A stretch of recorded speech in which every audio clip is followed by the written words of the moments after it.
Hello and welcome to Black and White Thinking. My name is Mage, and not to be dramatic, but this year has been absolutely terrible, globally, for women's rights. But has the concept of women having choices gone too far? It was less than a year ago at the point of me writing this, in August 2021, when the US withdrew from Afghanistan as the Taliban took over. Nobody thinks the US should be in Afghanistan, but this move would threaten not only the stability of the nation, but more importantly, the safety and livelihood of the Afghani people, especially women and girls, especially people who are queer, poor, or too loud. The Taliban are the same group who famously shot a little girl, Malala Yousafzai, in the face in Pakistan when she was on her way to school. Obviously, there is difference between the Taliban in Pakistan and the Taliban in Afghanistan, but not enough when it comes to the rights of women and girls. In the UK and Ireland, we have seen a string of stranger rapes and murders of women being snatched off the street while walking to a friend's, women being snatched off the street while walking to the shop, or walking the dog, or walking home with her sister, women being snatched off the street by police officers and civilians alike. In this year alone, there have been at least 106 cases of women being killed by men, or where a man is the principal suspect, according to Counting Dead Women, an organisation which tracks femicide in the UK. There are so many women at the moment being killed in London, it would take me half an hour to name them. Two examples, Sarah Everard and Sabrina Nessa, were two women who were both killed by men who entered the heart of London with the intention of hunting a woman down for sport and sexual gratification. The entire world spent the beginning of this summer, 2022, helping an abuser humiliate the one victim of his that dared to speak up. Everyone had a grand old time, whilst her abuse was memeified, her account of sexual abuse reenacted by teens on TikTok, her bisexuality mocked and judged, and a jury of literally not her peers got to decide that, yes, she was definitely abused, but because she dared to speak out about that, she owed her abuser more money than she has to her name. The persecution of Amber Heard, and more specifically, the complicity that we all hold in that persecution, and the damage said persecution will influence, shall haunt us all for years to come. On the 24th of June, 2022, last week, the United States Supreme Court overturned Roe v. Wade.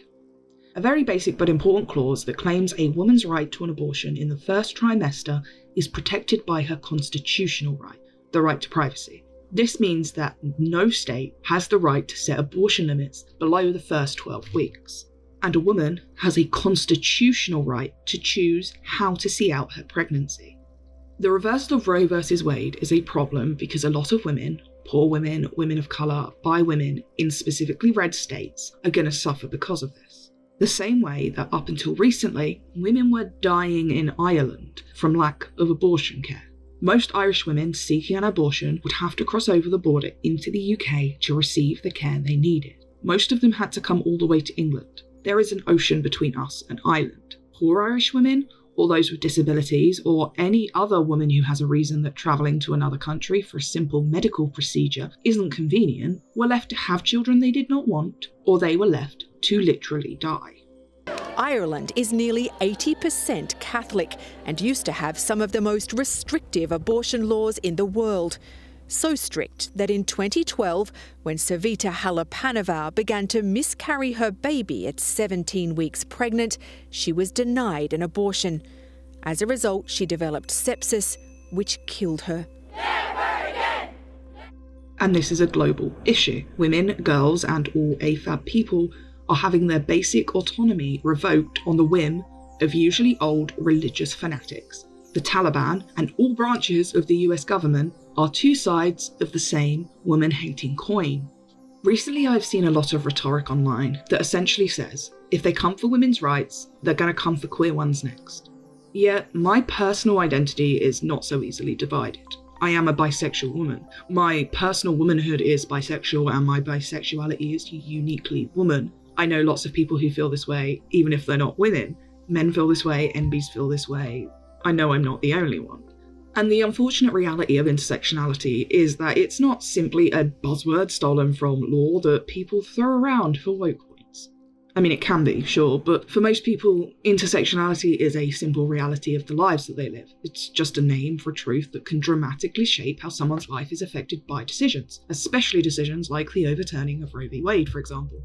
And look, the decision made by the US Supreme Court this week was not a sign that LGBT rights are about to be stripped back or will be in the future. The decision to reverse Roe v. Wade literally is the reversal of LGBT rights, especially the rights of bisexual women.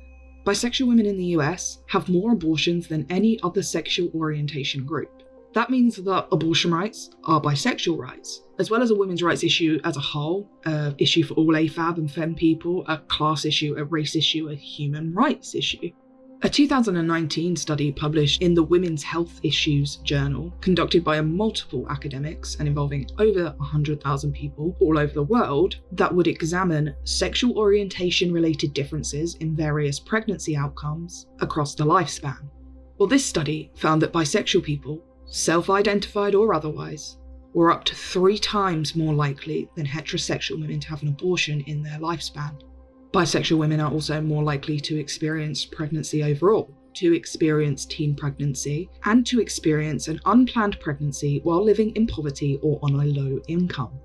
This specific paper, Sexual Orientation Differences in Pregnancy and Abortion Across the Lifecourse, notes that they found that bi women did not have better access to abortion, given the high number.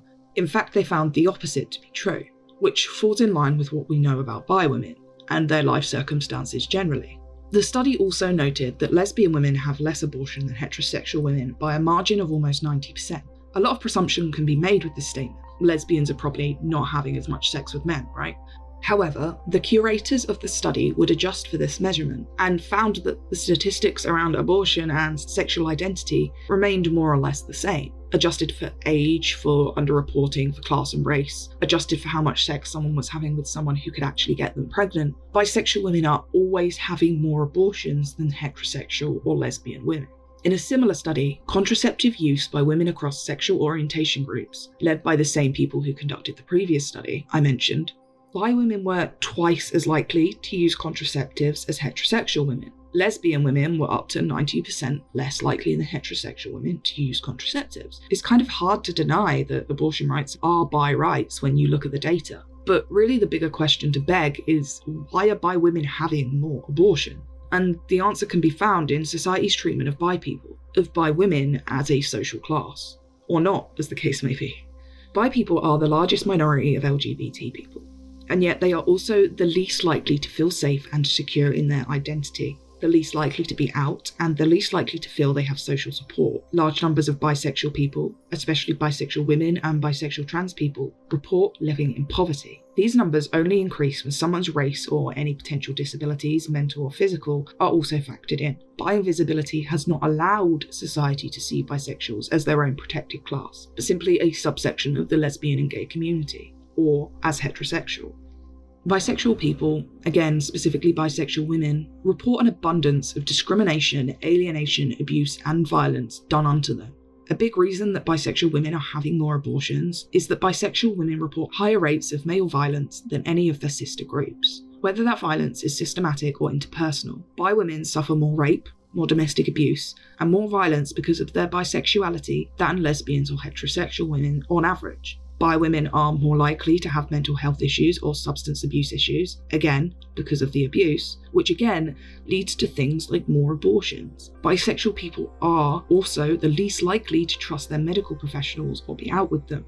Bi people suffer higher rates of being treated awfully in general because of biphobia, hypersexualization, and also just a lack of support from our LG peers. The reality of abortion is that most of them are happening because of unplanned pregnancies. And unfortunately, we still live in a capitalist nightmare where unplanned pregnancies can, and often do, ruin women, girls, and AFABs' lives. The life of a bisexual woman in modern society, especially in the so-called West, the inhumane treatment of her, is a path that leads to such things as unplanned pregnancies, to drug use, to self-harm of every kind, to being taken advantage of by people with power and bad intentions. Unplanned pregnancy can lead to death where abortion and medical care are not provided.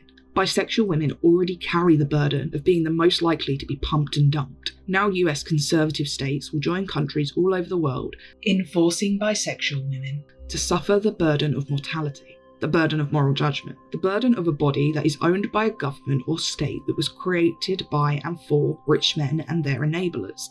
As I said in the beginning of this piece, the eradication of queer rights is not something that lingers on the horizon. It's literally here. And it has always been this way. We must own up to the mistake of thinking that we were ever equal. We must reevaluate ourselves and ask, why did the second wave achieve more than the third and fourth waves combined? Why were the 70s more proactive for women's liberation, for black liberation, for anti-war sentiment, for queer and LGBT liberation? How have we so dramatically failed all the people that fought so hard for us? Beyond that, we have to understand that a lack of bisexual culture, solidarity, and activism in our name means that no real feminist or progressive progress will be made. We cannot leave the highest numbers of DV victims behind, the highest percentage of people having abortions behind, the highest percentage of people who report being victims of rape behind, and ever claim ourselves to really be feminist. It's illogical and lazy activism, and as a bisexual woman, it's starting to feel purposeful. Non-bisexuals must do more to champion the human rights of bi people, especially bi women with other intersecting minority, if we want human rights for everyone. Because no matter what social indicator you look at, bisexual people are suffering. We have to care enough to understand why. We have to want to be proactive in addressing how bi people are at the forefront of the fight for autonomy. We have to centre bisexual people in the fight for our eternal liberation. Understanding how bisexuality and abortion intersect, and advocating for the bi people who are having more abortions than any other sexual minority group is a good place to start. The perfect opportunity to reflect on who and what we are fighting for in the first place.